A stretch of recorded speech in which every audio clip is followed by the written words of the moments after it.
ఐఐటీలో triple ఐటీలో BTech చేయాలనేది మీ డ్రీమా? అయితే ఇది ఇండియాలో ఒకే ఒక యూనివర్సిటీ వల్ల సాధ్యం. అదే జేకే లక్ష్మీపతి యూనివర్సిటీ. ఇప్పుడే సంప్రదించండి.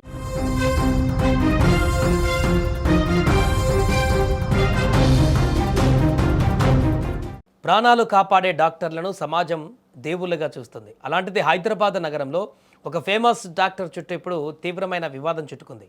ఎంతోమందికి మోకాళ్ళ ఆపరేషన్లు చేసి పేరు తెచ్చుకున్న ఒక సెలబ్రిటీ డాక్టర్ ఇప్పుడు ఊహించని విధంగా పోలీస్ స్టేషన్ మెట్లు ఎక్కాల్సిన పరిస్థితి వచ్చింది. ఒకే వృత్తిలో ఉన్న ఇద్దరు పెద్ద డాక్టర్ల మధ్య నడుస్తున్న ఈ వివాదం ఇప్పుడు ఏకంగా అట్రాసిటీ కేసు వరకు వెళ్లడం మెడికల్ సర్కిల్స్లో పెను సంచలనంగా మారింది. హైదరాబాద్లోని జూబ్లీహిల్స్ పోలీస్ స్టేషన్ పరిధిలో ఈ సంచలన ఘటన ఇప్పుడు వెలుగులోకి వచ్చింది. ప్రముఖ ఆర్థోపెడిక్ వైద్యులు డాక్టర్ ఏవి గురువారెడ్డితో పాటు మరో డాక్టర్ కె సుధీర్ రెడ్డిలపైన పోలీసులు కేసు నమోదు చేశారు. అమీర్పేటకు చెందిన డాక్టర్ సుధీర్ ధారా ఇచ్చినటువంటి ఫిర్యాదుతో జూబ్లీహిల్స్ పోలీసులు ఎఫ్ఐఆర్ నంబర్ 406/2026 కింద కేసు బుక్ చేశారు. డాక్టర్ సుధీర్ ధారా ప్రస్తుత జూబ్లీహిల్స్ రోడ్ నెంబర్ 36లోని ఎపియోన్ పెయిన్ మేనేజ్మెంట్ సెంటర్ నడుపుతున్నారు. డాక్టర్ గురువారెడ్డి, డాక్టర్ సుధీర్ రెడ్డిలు తనను టార్గెట్ చేశారని, సోషల్ మీడియాలో తనపైన తప్పుడు ప్రచారం చేస్తున్నారని ఆయన పోలీసులను ఆశ్రయించారు.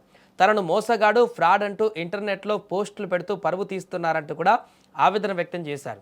సో ఈ ప్రచారం కారణంగా రోగులు, సాధారణ ప్రజలు తనకు వ్యతిరేకంగా మారే ప్రమాదం ఉందని, తన క్లినిక్ వద్దకు కొంతమంది వచ్చి దాడి చేసేందుకు కూడా ప్రయత్నించారని సుధీర్ ధారా తన ఫిర్యాదులో పేర్కొన్నారు. తన కులాన్ని లక్ష్యంగా చేసుకుని వేధింపులకు గురి చేస్తున్నారని, తన కుటుంబానికి, క్లినిక్ సిబ్బందికి ప్రాణభయం ఉందని ఆయన ఆందోళన వ్యక్తం చేశారు. నిందితుల నుంచి తమకు రక్షణ కల్పించాలని కూడా, వారిని వెంటనే అరెస్టు చేయాలని కూడా కోరారు. ఈ ఫిర్యాదును సీరియస్గా తీసుకున్న జూబ్లీహిల్స్ పోలీసులు ఎస్సీ ఎస్టీ అట్రాసిటీ చట్టంతో పాటు భారతీయ న్యాయ సంహితలోని కఠినమైన సెక్షన్ల కింద కూడా కేసు నమోదు చేసి ఇప్పుడు దర్యాప్తు మొదలుపెట్టారు. ఈ కేసులో పోలీసులు నమోదు చేసినటువంటి సెక్షన్లు అత్యంత తీవ్రమైనవిగా కనిపిస్తున్నాయి. ఎస్సీ ఎస్టీ అట్రాసిటీ నిరోధక చట్టం 1989లోని సెక్షన్ 3(1)R కింద షెడ్యూల్డ్ కులాలు లేదా తెగలకు చెందినటువంటి వ్యక్తిని ఉద్దేశపూర్వకంగా బహిరంగంగా అవమానించడం లేదా బెదిరించడం అనే నేరాన్ని చేర్చారు. అలాగే సెక్షన్ 3(1)S ప్రకారం ఒక ఎస్సీ ఎస్టీ వ్యక్తిని కులం పేరుతో బహిరంగ ప్రదేశాల్లో దూషించడం అనేది కూడా ఆ అంశాన్ని కూడా నమోదు చేశారు. దీంతో పాటుగా సెక్షన్ 3(1)U కింద సమాజంలో ఎస్సీ ఎస్టీ వర్గాలపైన ద్వేషం, వివక్ష లేదా శత్రుత్వాన్ని పెంచేలా ప్రచారం చేయడం, చర్యలు చేపట్టడం అనేటువంటి నేరాల కింద కూడా కేసులు పెట్టారు.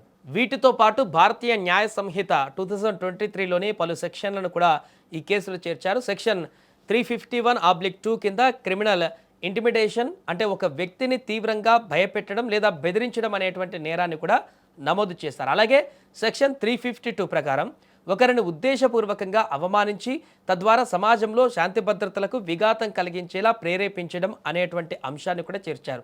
ఇద్దరు డాక్టర్లు కలిసి ఈ పని చేసినట్లు ఆరోపణలు రావడంతో సామూహిక ఉద్దేశంతో లేదా ఉమ్మడి కుట్రతో నేరానికి పాల్పడినప్పుడు వర్తించేటువంటి సెక్షన్ 3(5)R/W BNS కూడా ఎఫ్ఐఆర్లో చేర్చారు.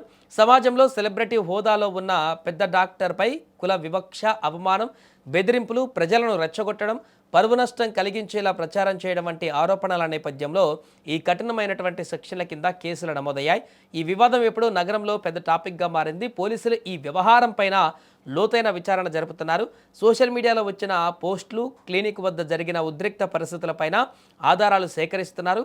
ఈ కేసు ముందు ముందు ఎలాంటి మలుపులు తిరుగుతుందా అన్నది చూడాలి.